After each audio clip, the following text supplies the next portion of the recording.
folks, welcome back. I'm Dave from MyGunValues.com, and today we're going to start a series on the M130 carbine. I kind of alluded to this in a video a couple of weeks ago that I had this coming, and so now we actually have it here in our hands.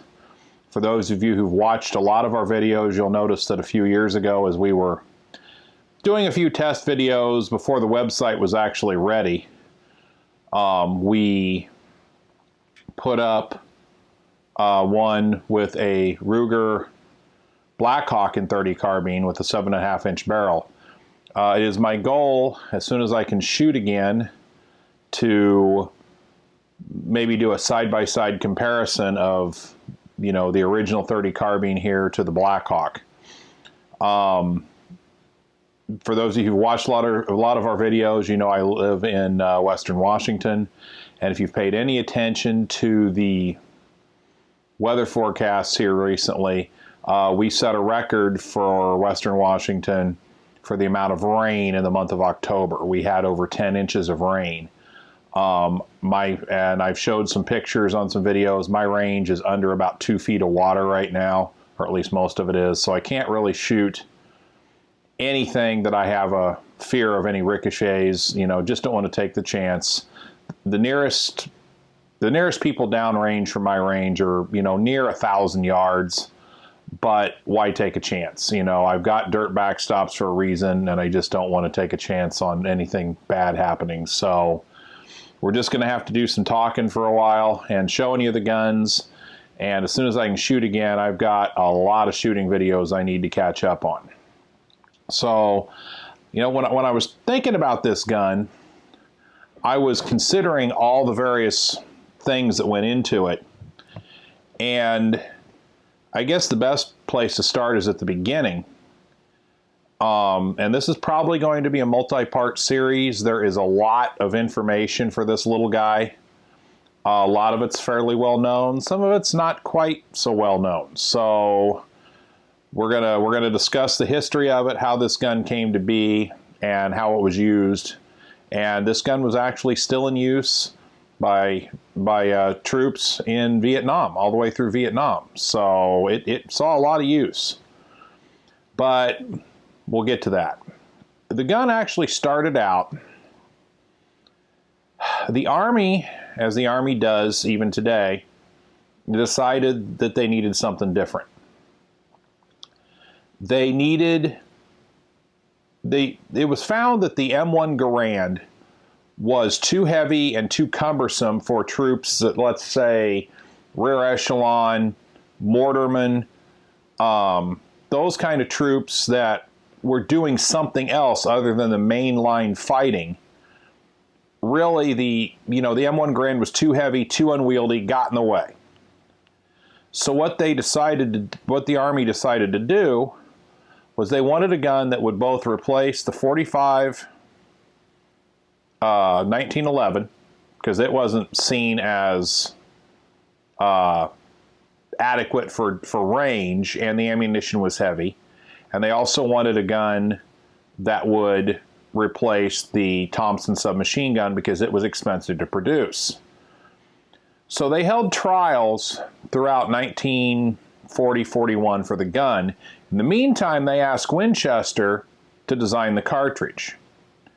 The cartridge was specified that it had to be .30 caliber, needed to be around 2,000 feet per second. And what Winchester did was they took their old Winchester 32 self-loader, and if you've ever seen our videos on the Model 1910 Winchester, that was of the same family, although it fired the 401 Winchester self-loader. The 32 self-loader was introduced in 1905. Winchester had a bunch of rifles back then. Let's see, there was 4 of them, I believe, 4 or 5. There was the 22 Winchester automatic rimfire that was the beginning of it. Then there was the 32, the 35, the 351, and the 401. I believe there was 4 models. And it was a big, old, heavy rifle carbine with a a spring-balanced recoil lug. It wasn't gas-operated. So you had to balance the amount of power to the cartridge produced with the weight and the tension of the spring and everything. It was really quite a complex gun to make everything work right. So the Army specified gas-operated 30 caliber. So Winchester came up with that. Now this is not an original 30 cal round. This is a 30 carbine. It's an Arms Corps USA round, modern manufacture. Some really kind of unique things. It fires 110 grain full metal jacket bullet in its military form. It's not a straight walled case.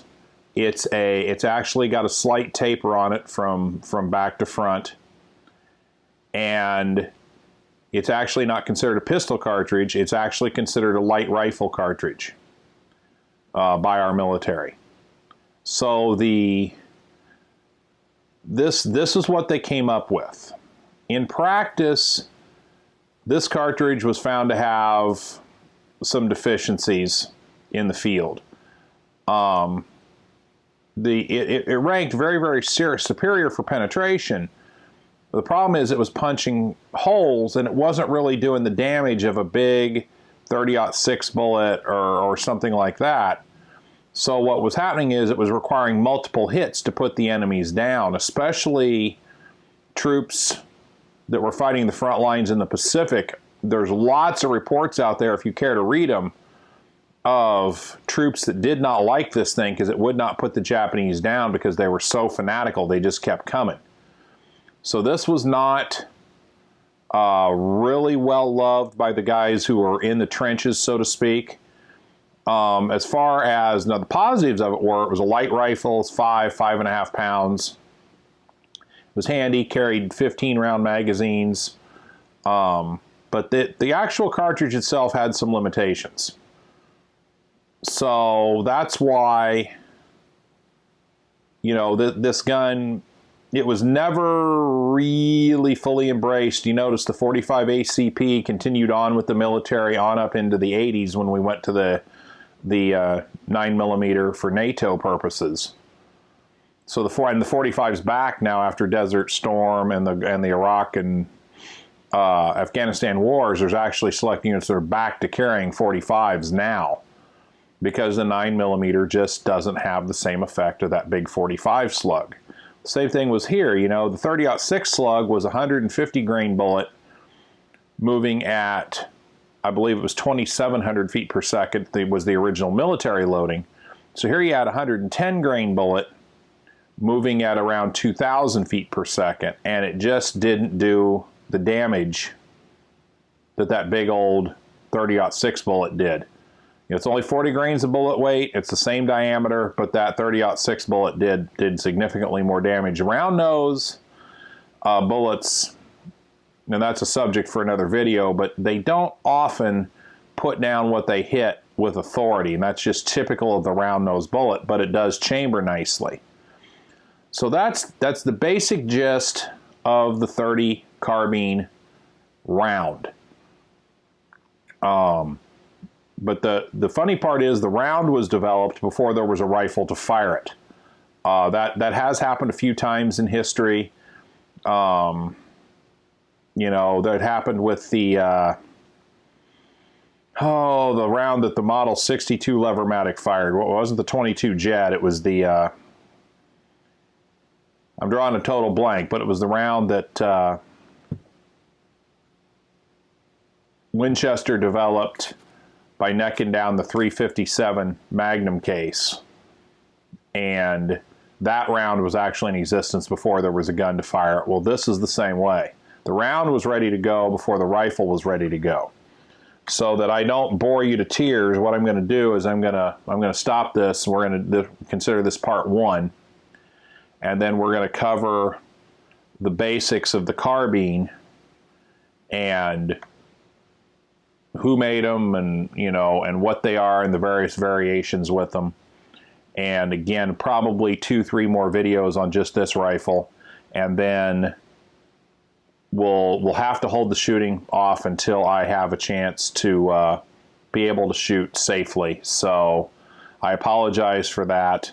I do want to get some shooting in. It's just not, the weather has not been conducive to it this year. So with that note, we'll go ahead and stop you here. And I want to thank you for watching. And I always encourage you to check out the MyGunValues.com website. Actually, as we talk about this, I spent a good portion of yesterday just plugging in a whole bunch of new sales, and we adjust all of our pricing based on actual sales, and that's why we can actually give you practical, real-world values, not not sticking our finger in the air and seeing which way the wind's blowing. So I've rambled on enough. So thanks for watching, and we'll see you with part 2. Thank you.